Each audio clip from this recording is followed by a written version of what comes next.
ದಕ್ಷಿಣ ಕನ್ನಡ ಜಿಲ್ಲೆಯ ರೈತ ಇವತ್ತು ಸಂಕಷ್ಟದಲ್ಲಿದ್ದಾನೆ.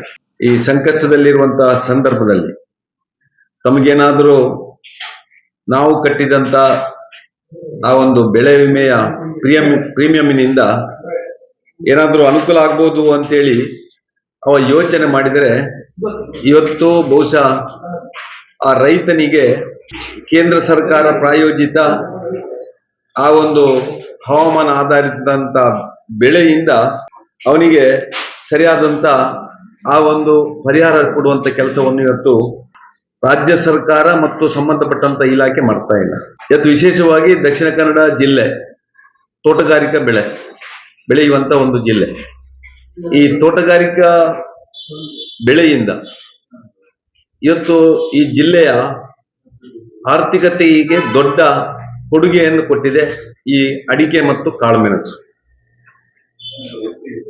ಈ ಅಡಿಕೆ ಮತ್ತು ಕಾಳುಮೆಣಸಿನ ಮುಖಾಂತರ ನೂರಾರು ಸಹಕಾರಿ ಸಂಘಗಳು, ಆ ನೂರಾರು ಸಹಕಾರಿ ಸಂಘಗಳಲ್ಲಿ ನೌಕರರು, ಸದಸ್ಯರು ಇವತ್ತು ಜೀವನವನ್ನು ಮಾಡ್ತಾ ಇದ್ದಾರೆ.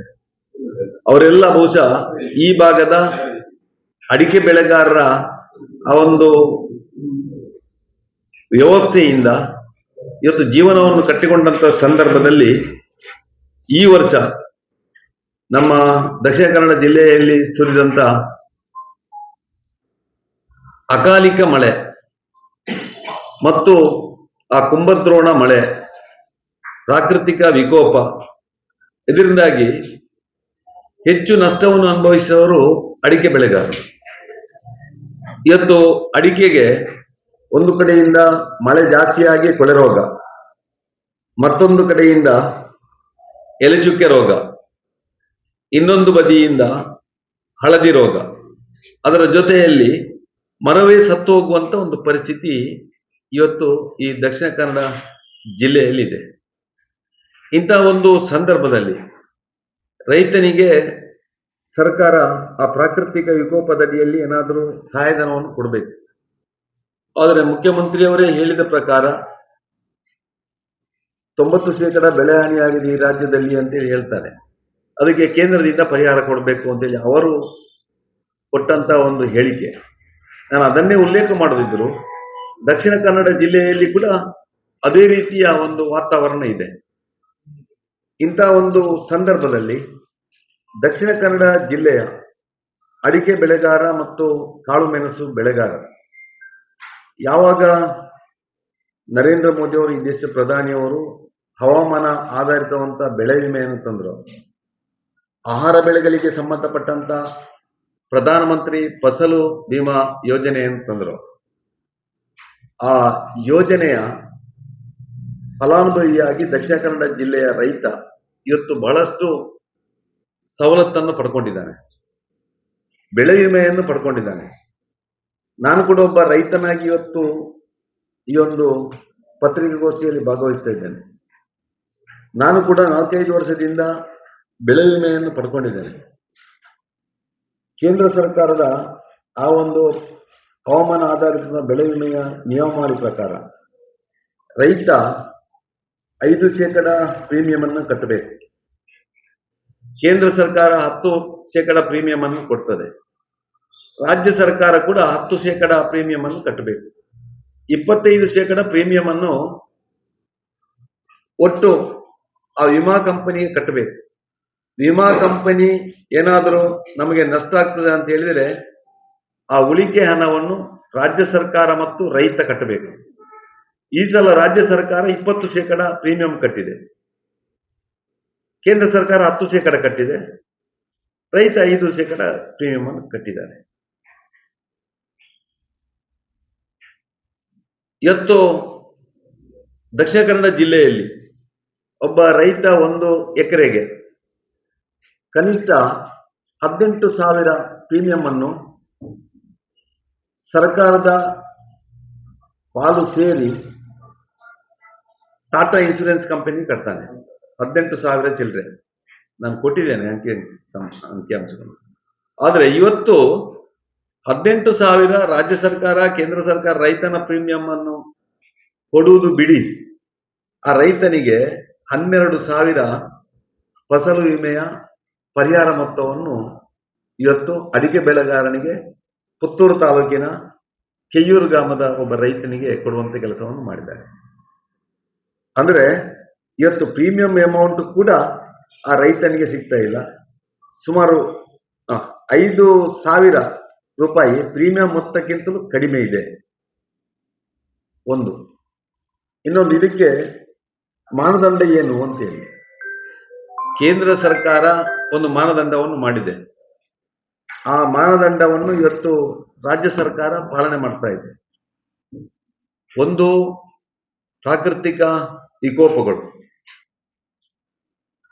ಮಳೆ ಹಾನಿ, ಅದೇ ರೀತಿಯಲ್ಲಿ ಟೆಂಪರೇಚರ್, ಉಷ್ಣಾಂಶ, ಈ ಎಲ್ಲ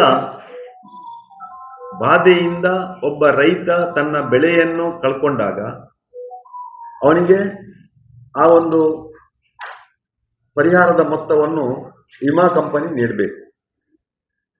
ಇದಕ್ಕೆ ಬೇಕಾಗಿ ಇವತ್ತು ನಮ್ಮ ತೋಟಗಾರಿಕೆ ಇಲಾಖೆ ಮತ್ತು ಅಭಿವೃದ್ಧಿ ಆಯುಕ್ತಾಲಯ, ರಾಜ್ಯದ ಅಭಿವೃದ್ಧಿ ಆಯುಕ್ತಾಲಯ ಸೇರಿಕೊಂಡು ಇದನ್ನು ಮಾನಿಟರ್ ಮಾಡುವಂತ ಕೆಲಸವನ್ನು ಮಾಡ್ತದೆ. ಕೇಂದ್ರ ಸರ್ಕಾರ ಪ್ರಾಯೋಜಿತ ಯೋಜನೆ ಆದರೂ ಅನುಷ್ಠಾನ ಮಾಡುವಂಥದ್ದು ರಾಜ್ಯ ಸರ್ಕಾರ.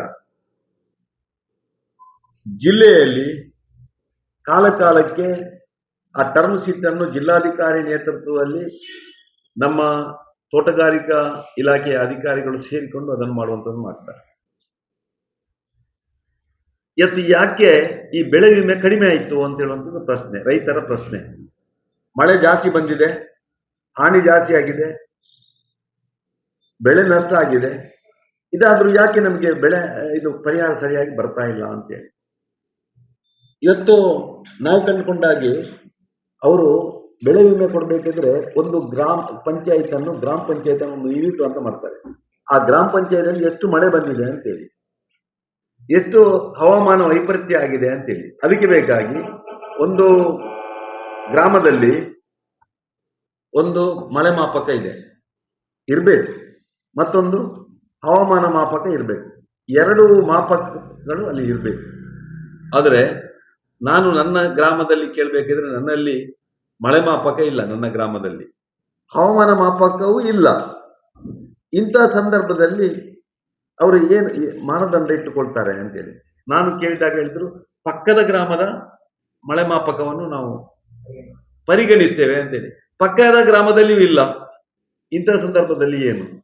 ಮತ್ತೆ ಮಳೆ ಮಾಪಕವನ್ನು ಯಾರು ಪರೀಕ್ಷೆ ಮಾಡ್ತಾರೆ, ಯಾರಾದರೂ ವರದಿಯನ್ನು ಕೊಡ್ತಾರೆ? ಇದೆಲ್ಲವೂ ಈ ತಾಂತ್ರಿಕ ಸಮಸ್ಯೆಗಳು ಇವತ್ತು ವ್ಯಾಪಕವಾಗಿ ಇಡೀ ಜಿಲ್ಲೆಯಲ್ಲಿ ಇದೆ. ಇದನ್ನು ಬಗೆಹರಿಸದೆ ಬಹುಶಃ ಒಂದು ವೈಜ್ಞಾನಿಕವಾಗಿ ಒಬ್ಬ ರೈತನಿಗೆ ಬೆಳೆ ವಿಮೆ ಸಿಗ್ಲಿಕ್ಕೆ ಇದು ಸಾಧ್ಯ ಇಲ್ಲ. ಇವತ್ತು ಸರ್ಕಾರ ಇದರ ಬಗ್ಗೆ ಗಮನ ಕೊಡ್ತಾ ಇಲ್ಲ. ಸರ್ಕಾರ ಈ ಹವಾಮಾನ ಆಧಾರಿತ ಬೆಳೆ ವಿಮೆಗೆ ಆ ಹವಾಮಾನದ ವೈಪರೀತ್ಯಗಳನ್ನು ಸರಿಯಾಗಿ ಮಾಪನ ಮಾಡುವಂತ ಒಂದು ವ್ಯವಸ್ಥೆಯನ್ನು ಮಾಡಬೇಕು. ಇದಕ್ಕೆ ಸರ್ಕಾರ ಏನು ಕಾರ್ಯಕ್ರಮವನ್ನು ಹಮ್ಮಿಕೊಂಡಿದೆ?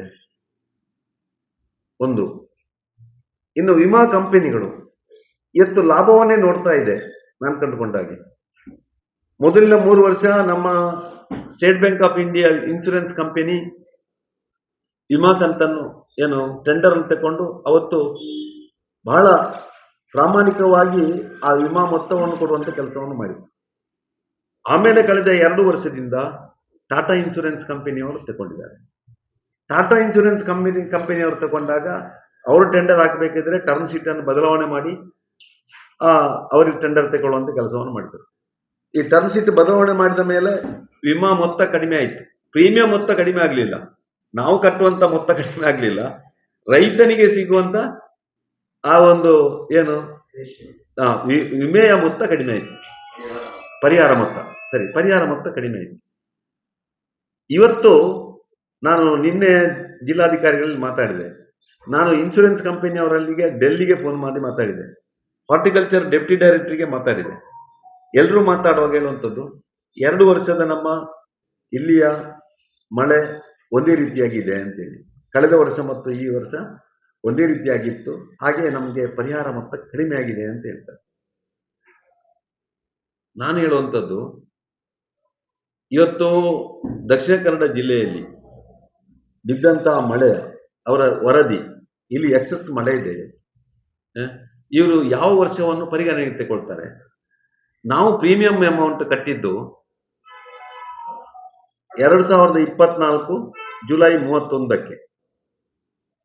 ಜುಲೈ 31ಕ್ಕೆ ನಾನು ಕಂಡುಕೊಂಡ ಹಾಗೆ ಇನ್ಸೂರೆನ್ಸ್ ಯಾವಾಗಲೂ 1 ವರ್ಷಕ್ಕೆ ಇರ್ತದೆ, ಒಂದು ಹಂಗಾಮಿಗೆ ಇರ್ತದೆ.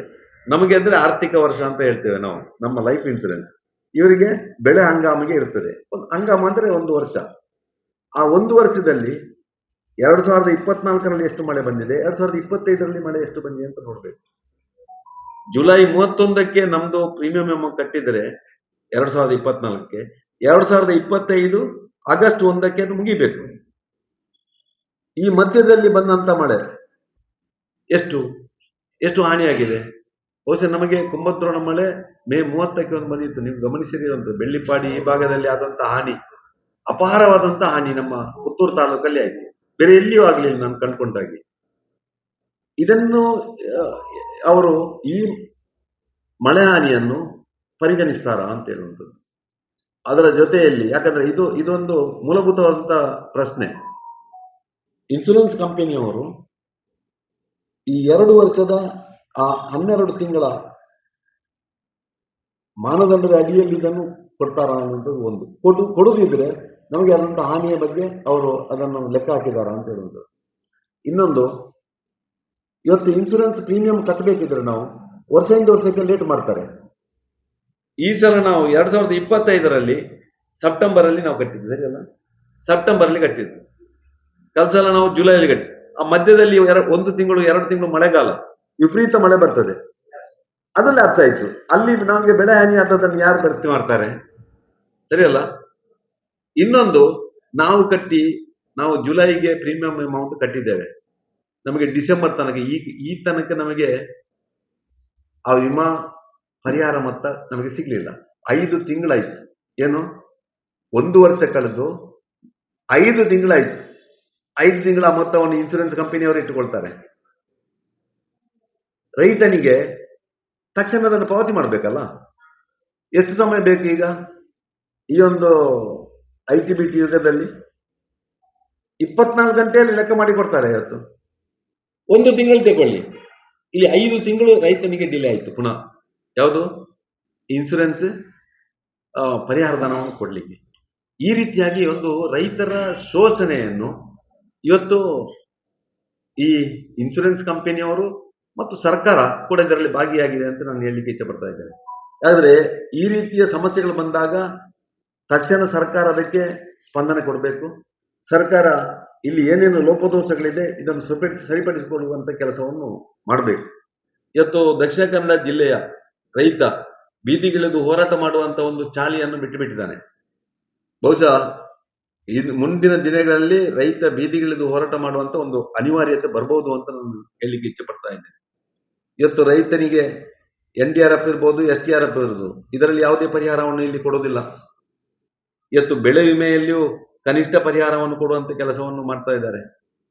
ಇವತ್ತು ದಕ್ಷಿಣ ಕನ್ನಡ ಜಿಲ್ಲೆಯ ಕೃಷಿ ಅಭಿವೃದ್ಧಿಗೆ ಪೂರಕವಾಗಿ ಯಾವುದೇ ಇಲಾಖೆಗಳು ಇವತ್ತು ಸಮರ್ಪಕವಾಗಿ ಕೆಲಸ ಮಾಡ್ತಾ ಇಲ್ಲ. ಕಾರಣ ಅಂದ್ರೆ ಅಲ್ಲಿ ಸಿಬ್ಬಂದಿಗಳಿಲ್ಲ, ತೋಟಗಾರಿಕೆಯಲ್ಲಿಲ್ಲ, ಕೃಷಿ ಇಲಾಖೆಯಲ್ಲಿ ಅಲ್ಲಿಯೂ ಸಿಬ್ಬಂದಿಗಳ ಕೊರತೆ ಇದೆ. ಈ ಎಲ್ಲ ಸಮಸ್ಯೆಗಳ ಮಧ್ಯೆ ಇವತ್ತು ರೈತ ಇಲ್ಲಿ ತನ್ನ ಕಾಲ ಮೇಲೆ ತಾನು ನಿಂತು ಒಳ್ಳೆ ಕೃಷಿಯನ್ನು ಮಾಡಬೇಕು ಅಂತ ಆದ್ರೆ ಬಹುಶಃ ಇವತ್ತು ಅವನು ಆರ್ಥಿಕ ಸಮಸ್ಯೆಗಳನ್ನೇ ನಂಬಿ ಇವತ್ತು ಈ ಕೆಲಸ ಕಾರ್ಯಗಳನ್ನು ಮಾಡ್ತಾ ಇದ್ದಾರೆ.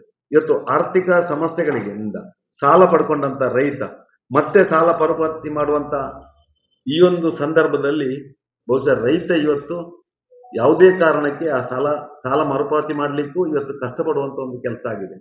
ಅದಕ್ಕೆ ಬೇಕಾಗಿ ಇವತ್ತು ಸಹಕಾರಿ ಸಂಘಗಳು ಕೂಡ ಇದರ ಬಗ್ಗೆ ಎಚ್ಚರಿಕೆಯನ್ನು ವಹಿಸಿ ಆ ರೈತನ ಪರವಾಗಿ ನಿಲ್ಲುವಂತ ಕೆಲಸವನ್ನು ಇವತ್ತು ಮಾಡ್ತಾ ಇದೆ. ನಾನು ಇವತ್ತು ಸರ್ಕಾರಕ್ಕೆ ಮತ್ತು ನಮ್ಮ ಇಲಾಖೆಗೆ ಮತ್ತು ನಮ್ಮ ಜಿಲ್ಲಾಧಿಕಾರಿಗಳಿಗೆ ಹೇಳುವಂಥದ್ದು, ತಕ್ಷಣ ಇನ್ಶೂರೆನ್ಸ್ ಕಂಪನಿಯನ್ನು ಕರೆದು ಇವತ್ತು ಅಲ್ಲಿ ಆದಂತ ಆ ಲೋಪಗಳನ್ನು ಸರಿಪಡಿಸಿ ರೈತನಿಗೆ ಸರಿಯಾದಂತ ವಿಮಾ ಮೊತ್ತವನ್ನು ಪಾವತಿಸಬೇಕು. ಅದಕ್ಕೆ ಇನ್ನು ಹೆಚ್ಚು ಕಾಲಾವಕಾಶ ಅಂತ ತಗೊಳ್ಬಾರ್ದು. ಯಾಕಂದ್ರೆ ಈಗಾಗಲೇ 5 ತಿಂಗಳು ಅವಧಿ ಮೀರಿದೆ. ಇನ್ನೂ ಕಾಲಾವಕಾಶ ತಗೊಂಡ್ರೆ ಬಹುಶಃ ರೈತ ಖಂಡಿತ ತನ್ನ ಹೋರಾಟಕ್ಕೆ ಇಳಿಯುವಂತ ಸಂದರ್ಭಗಳು ಬರ್ಬೋದು. ಅದಕ್ಕೆ ಬೇಕಾಗಿ ನಾನು ಭಾರತೀಯ ಜನತಾ ಪಾರ್ಟಿ ಮತ್ತು ರೈತರ ಪರವಾಗಿ ಹೇಳುವಂಥದ್ದು 1 ವಾರದ ಕಾಲಾವಕಾಶವನ್ನು ಕೂಡ ನಾವು ಕೊಡ್ತೇವೆ. ನಾವು ಕೂಡ ಮುಂದಿನ ದಿನಗಳಲ್ಲಿ ರೈತರ ಪರವಾಗಿ ಹೋರಾಟಕ್ಕೆ ಇಳಿಯುವಂತ ಆ ಒಂದು ಅನಿವಾರ್ಯತೆಯ ದೃಷ್ಟಿಯಿಂದ ನಾವು ಕೂಡ ಬೀದಿಗಳಿಗೆ ಹೋರಾಟ ಮಾಡಲಿಕ್ಕೆ ನಾವು ಬದ್ಧರಾಗಿದ್ದೇವೆ ಅಂತ ಹೇಳಿ ಈ ಸಂದರ್ಭದಲ್ಲಿ ನಾವು ಪ್ರೀಮಿಯಂ ಮೊತ್ತ ಕಟ್ಟಿದ್ದು ಇಷ್ಟು ಅಂತ ಹೇಳಿದ್ದೆ. ನಮ್ಮಲ್ಲಿ ಅಂಕಿಅಂಶ ಇದೆ ಅಲ್ಲ. ಅವರಿಗೆ ಪ್ರೀಮಿಯಂ ಮೊತ್ತಕ್ಕಿಂತ ಜಾಸ್ತಿ ಕೊಟ್ಟರೆ ಅವರಿಗೆ ನುಕ್ಸಾನ್ ಆಗುವಂಥದ್ದು. ಇದು ಪ್ರೀಮಿಯಂ ಮೊತ್ತಕ್ಕಿಂತಲೂ ಕಡಿಮೆ ಮಾಡಿದ್ದಾರೆ. ಅಲ್ಲಿ ನಮ್ಮ ಯಾರು ಕೃಷ್ಣ ಕುಮಾರ್ ಕೂತಿದ್ದಾರೆ, ಅವರು 18,000 ಅವರಿಗೆ ಪ್ರೀಮಿಯಂ ಮೊತ್ತ ಕಟ್ಟಿದ್ರೆ ಅವರಿಗೆ ಸಿಕ್ಕಿದ್ದು 12,000. ಅರ್ಥ ಆಯ್ತಾ? ಅಲ್ಲ, ನಾನು ಹೇಳುವಂಥದ್ದು ಒಂದು ಹೆಕ್ಟೇರ್ಗೆ ಜಾಸ್ತಿ ಉಂಟು, 60,000 ಚಿಲ್ಲರೆ ಆಗ್ತದೆ. ಅಲ್ಲಿ ಗೈಡ್ಲೈನ್ ಇದೆ, ಎಷ್ಟು ಕೊಡಬೇಕು ಅಂತೇಳಿ ಗೈಡ್ಲೈನ್ ಇದೆ. ಗರಿಷ್ಠ ಎಷ್ಟು ಕೊಡಬೇಕು ಅಂತೇಳಿ ಪರಿಹಾರ ಮೊತ್ತ, ಸರಿಯಾ? ಹೆಕ್ಟೇರಿಗೆ ಎಷ್ಟು ಕೊಡಬೇಕು, ಎಕರೆಗೆ ಎಷ್ಟು ಕೊಡಬೇಕು ಅಂತ ಇದೆ. ಇದು ಅದು ಬಿಡಿ, ಪ್ರೀಮಿಯಂ ಮೊತ್ತ ಕೊಡ್ಲಿಕ್ಕೆ ನಷ್ಟ ಆಗ್ತದಾ? ನಾನು ಹೇಳುವಂಥದ್ದು ಇದು ಸರಿಯಾದ ಸಮಂಜಸವಾದಂತ ಅವರದ್ದು ಉತ್ತರ ಅಲ್ಲ ಅಂತ ಹೇಳಿ. ಅರ್ಥ ಆಯ್ತಾ? ಮೊದಲು ಒಳ್ಳೆಯ ಮೊತ್ತದ ಪರಿಹಾರ ಬರ್ತಾ ಇರೋ ಕಾಲಘಟ್ಟದಲ್ಲಿ ಕೂಡ ಈ ಮಳೆ ಮಾಪಕ ಮತ್ತು ಹವಾಮಾನ ಮಾಪಕ ಇದೇ ದುರ್ಬಲ ವ್ಯವಸ್ಥೆ ಇರ್ತದೆ ಅಲ್ಲ. ಆಗ ಏನ್ ಮಾಡ್ತಾ ಇದ್ರೆ ಕೆಲವು ಸಲ ತಾಲೂಕನ್ನು ಯೂನಿಟ್ ಆಗಿ ತಗೊಂಡ್ರು, ಕ್ಲಸ್ಟರ್ ಯೂನಿಟ್ ತಗೊಂಡ್ರು, ಹೋಬಳಿ ತಗೊಂಡ್ರು. ಇವತ್ತು ಅದರಿಂದ ಕೆಳಗೆ ತಂದಿದ್ದಾರೆ. ಕೆಲವಡೆ ಮಳೆ ಮಾಪಕ ಇಲ್ಲ, ಹವಾಮಾನ ಮಾಪಕ ಎರಡು ಇರಬೇಕು. ಒಂದು ಹವಾಮಾನ ಮಾಪಕ ಇರಬೇಕು, ಟೆಂಪರೇಚರ್ ಎಷ್ಟು ಏನು ಅಂತೇಳಿ ನೋಡುವಂಥದ್ದು ಇರಬೇಕು. ಇನ್ನೊಂದು ಮಳೆಯದ್ದು ಇರಬೇಕು, ಎರಡು ಇರಬೇಕು. ಈ ಎರಡು ಕೂಡ ಇಲ್ಲ. ಕೇಂದ್ರ ಸರ್ಕಾರ ಒಂದು ಗೈಡ್ ಲೈನ್ ಮಾಡಿದೆ ಇದಕ್ಕೆ. ಆ ಗೈಡ್ ಲೈನ್ ಪ್ರಕಾರ ರಾಜ್ಯ ಸರ್ಕಾರ ಅದನ್ನು ಮಾನಿಟರ್ ಮಾಡ್ತದೆ. ರಾಜ್ಯ ಸರ್ಕಾರ ಮಾನಿಟರ್ ಮಾಡಬೇಕಿದ್ರೆ ತೋಟಗಾರಿಕಾ ಬೆಳೆಗಳನ್ನು ನಮ್ಮ ತೋಟಗಾರಿಕೆ ಇಲಾಖೆ ಮಾಡ್ತದೆ. ದಕ್ಷಿಣ ಕನ್ನಡ ಜಿಲ್ಲೆಯಲ್ಲಿ ಉದಾಹರಣೆಗೆ ನಮ್ದು ಕಾಳು ಮೆಣಸು ಮತ್ತು ಅಡಿಕೆ ಇದನ್ನು ತೋಟಗಾರಿಕೆ ಮಾಡ್ತದೆ. ಇನ್ನು ಆಹಾರ ಬೆಳೆಗಳನ್ನು ಕೃಷಿ ಇಲಾಖೆ ಮಾಡ್ತದೆ. ಅದು ಪ್ರಧಾನಮಂತ್ರಿ ಫಸಲು ವಿಮಾ ಯೋಜನೆ, ಇದು ಪ್ರಧಾನಮಂತ್ರಿ ಹವಾಮಾನ ಆಧಾರಿತ ವಿಮೆ. ಅರ್ಥ ಆಯ್ತಾ? ಇದನ್ನು ಕಾಲಕಾಲಕ್ಕೆ ಬದಲಾವಣೆ ಮಾಡಲಿಕ್ಕೆ ರಾಜ್ಯ ಸರ್ಕಾರಕ್ಕೆ ಅವಕಾಶ ಕೊಟ್ಟಿದೆ. ರಾಜ್ಯ ಸರ್ಕಾರದ ಅಭಿವೃದ್ಧಿ ಇಲಾಖೆ ಇದೆ, ಅಭಿವೃದ್ಧಿ ಆಯುಕ್ತರು ಇದ್ದಾರೆ, ತೋಟಗಾರಿಕೆ ಇಲಾಖೆ ನಮ್ಮ ಕಮಿಷನರ್ ಇದ್ದಾರೆ. ಇವರೆಲ್ಲ ಸೇರಿಕೊಂಡು ರಾಜ್ಯ ಮಟ್ಟದಲ್ಲಿ ಅದಕ್ಕೆ ಒಂದು ಗೈಡ್ ಲೈನ್ ಅನ್ನು ಕಾಲಕಾಲಕ್ಕೆ ಮಾಡ್ತಾರೆ. ಅದೇ ರೀತಿಯಲ್ಲಿ ಕೇಂದ್ರ ಸರ್ಕಾರ ಏನಾದರೂ ಬದಲಾವಣೆ ಇದ್ದರೆ ಅದು ಕೇಂದ್ರ ಸರ್ಕಾರ ಎಲ್ಲ ರಾಜ್ಯಗಳಿಗೆ ಸುತ್ತೋಲೆಯನ್ನು ಕೊಡ್ತದೆ. ಅದರ ಆಧಾರದಲ್ಲಿ ಇವತ್ತು ಈ ಒಂದು ವ್ಯವಸ್ಥೆ ನಡೀತಾ ಇದೆ. ಸುದ್ದಿ ಚಾನಲ್, ಕ್ಷಣ ಕ್ಷಣದ ಸುದ್ದಿಗಾಗಿ. ಅತ್ತೆ, ಇದು ನನ್ನ ಬರ್ಡೇ ಗಿಫ್ಟ್. ಇದೆಲ್ಲ ಜೀವನದಲ್ಲಿ ನನಗೋಸ್ಕರ ತಗೊಂಡ್ಬಂದಿದ್ದಾರೆ. ನಿನ್ ಮೇಲೆ ತುಂಬಾ ಚೆನ್ನಾಗಿ ಕಾಣುತ್ತೆ. ಇದು ತುಂಬಾ ಚೆನ್ನಾಗಿದೆ ಅಲ್ವಾ? ತುಂಬಾ ಚೆನ್ನಾಗಿದೆ.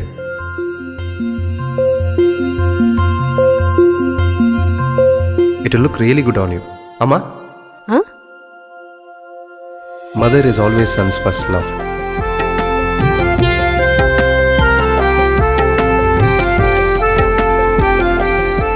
ಪ್ರತಿ ಪೀಳಿಗೆಯ ಪ್ರೀತಿಯ ಮಳಿಗೆ GL ಆಚಾರ್ಯ ಜುವೆಲ್ಲರ್ಸ್.